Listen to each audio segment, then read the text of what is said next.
皆さんこんにちは。カローラクロスの開発責任者亀山大蔵です。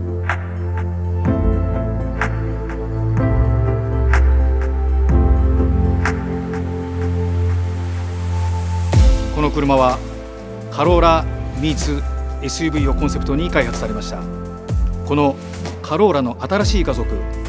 カローラクロスについて語る前に少しカローラのお話をさせてください。カローラとは世界で最も売れているトヨタ車であり、常に時代の最先端ど真ん中、長い年月と労力をかけて作り上げてきたトヨタのヘリテージです。カローラとはトヨタそのものです。1966年に日本で初代を発売して以降、世界約150カ国、累計約4800万台を販売してきたトヨタのグローバルベストセラーカーです。時代のちょっと先を行く大衆車であり、今までの歴史を振り返ってみてもさまざまな形が登場し、その時代のニーズに合わせて形状を変えてきました。よってアフォーダブル性を保ったまま形を SUV として出すのはカローラとして必然であり当然です。この車の最大の特徴はお客様の期待を超える車格感とユーティリティです。アーバンタフネスをデザインキーワードとした堂々とした力強い外観、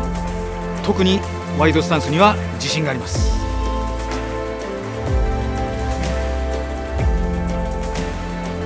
ユーティリティにおいて特筆すべきは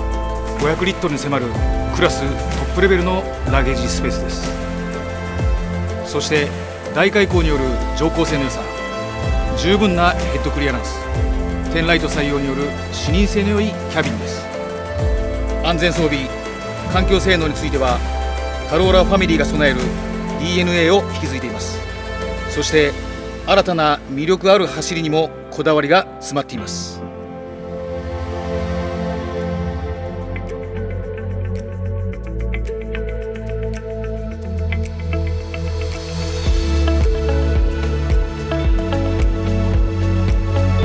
TMGA GAC プラットフォームを採用。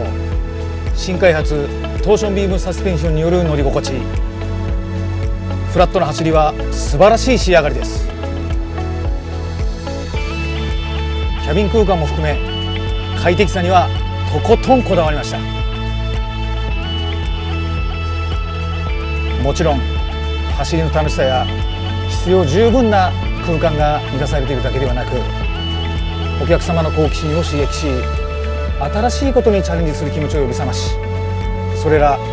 車に求められる全ての快適さが実現されています。カローラクロスとはお客様にとってもカローラにとっても新しい家族です。時には友人、時には相棒、時には兄弟、まさに家族そのものです。大切な人も荷物も未来も全てを乗せて新しいストーリーを作ってください。